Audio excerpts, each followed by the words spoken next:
Assalamualaikum warahmatullahi wabarakatuh. Perkenalkan, saya Rani Cantika Amelia, NIM 19005087. Pada kali ini saya akan mempresentasikan mengenai strategi keluarga mendidik lansia pada era teknologi dan informasi.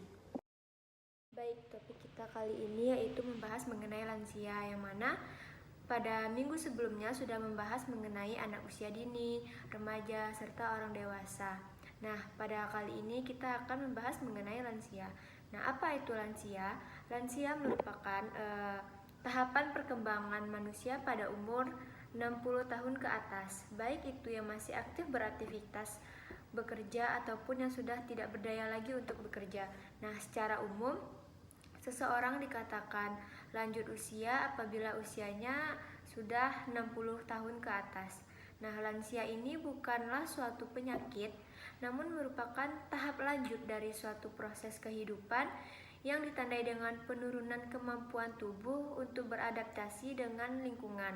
Nah, di Indonesia, lanjut usia ini dipertegas dalam Undang-Undang Nomor 13 Tahun 1998 tentang kesejahteraan lanjut usia.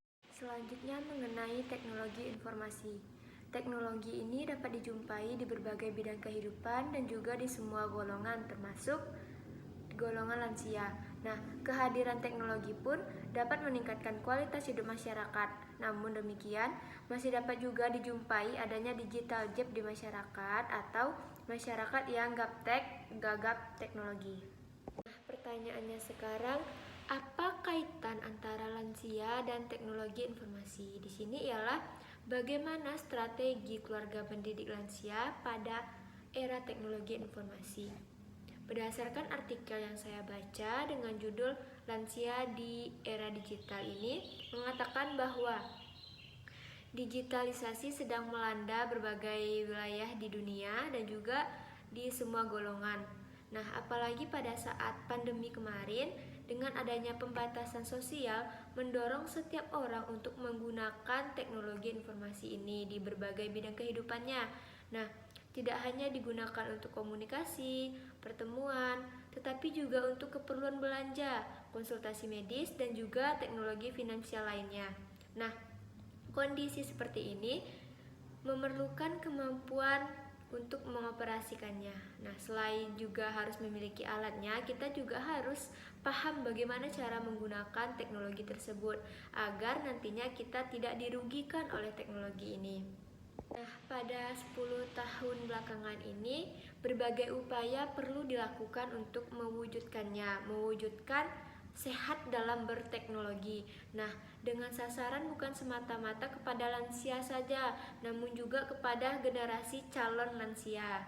Nah, dengan cara meningkatkan pemahaman generasi muda untuk mempersiapkan diri menjadi lansia masa depan yang lebih sehat, berpendidikan, dan didukung juga oleh literasi teknologi digital. Selanjutnya itu perlu diketahui pula bagaimana cara strategi keluarga mendidik lansia di era teknologi informasi ini. Nah, menurut saya kalau kepada lansia itu jatuhnya tidak mendidik namun merawat. Nah, ada banyak hal yang dapat dilakukan oleh keluarga dalam merawat lansia di era teknologi informasi seperti sekarang ini. Nah, cara yang pertama yang dapat dilakukan oleh keluarga dalam merawat lansia yaitu memprioritaskan keamanan lansia.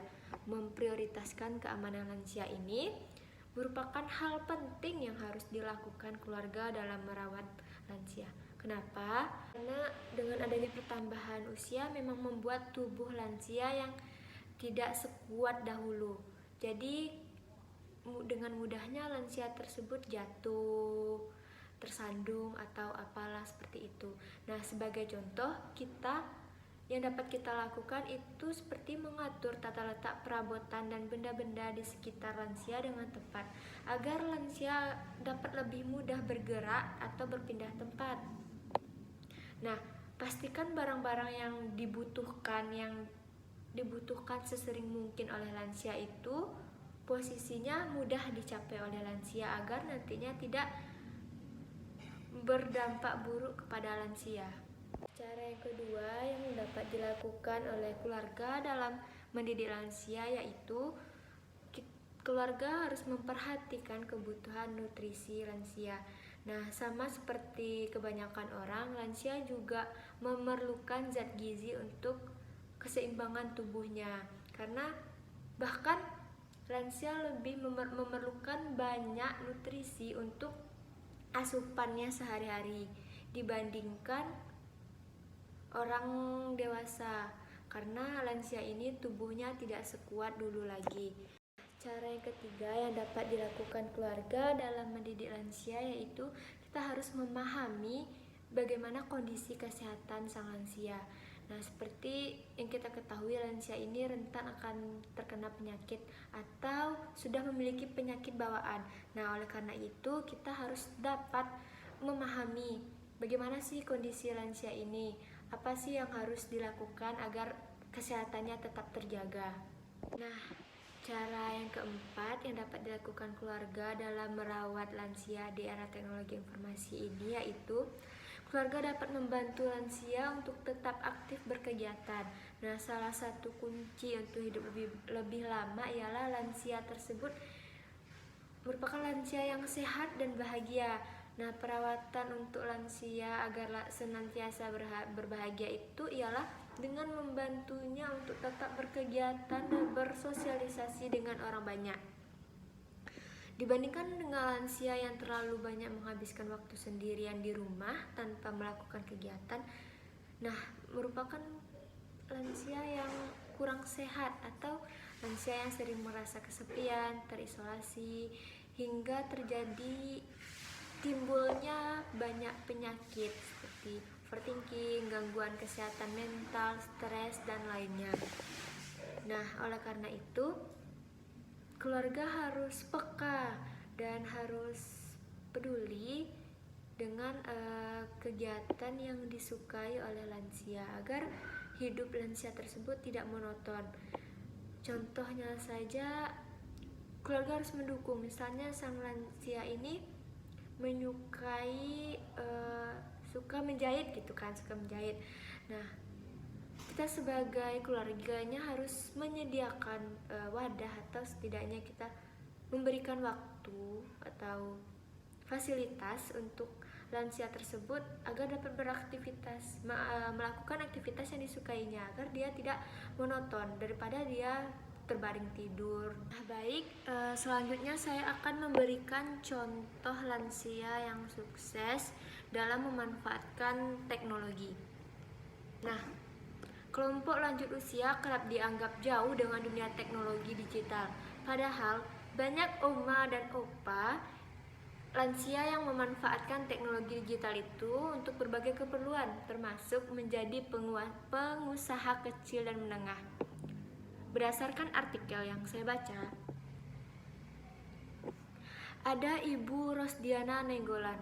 Nah, seorang pedagang pasar tradisional di Medan ini telah berjualan di pasar selama 30 tahun dan telah melewati berbagai jatuh bangun kehidupan.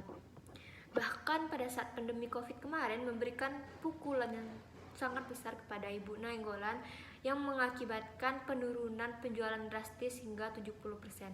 Nah, suatu hari anaknya Ibu Nenggolan ini menyarankan ibu ini untuk bergabung ke salah satu mitra market, mitra kerjasama market seperti itu.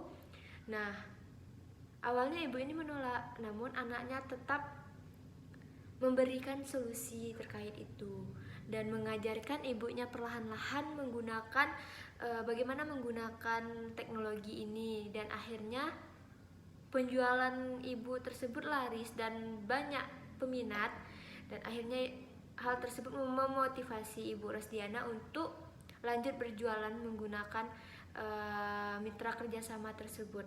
Dan berdasarkan cerita tersebut dapat kita ambil kesimpulan bahwa lansia tidak melulu tidak mengerti teknologi. Agar selagi dia mau berusaha, maka tidak menutup kemungkinan untuk lansia tetap berjaya di era teknologi. Baik, sekian pemaparan materi dari saya mengenai strategi keluarga mendidik lansia di era teknologi informasi. Mohon maaf jika terdapat kata-kata yang salah karena saya masih belajar. Terima kasih telah menonton sampai akhir. Assalamualaikum warahmatullahi wabarakatuh.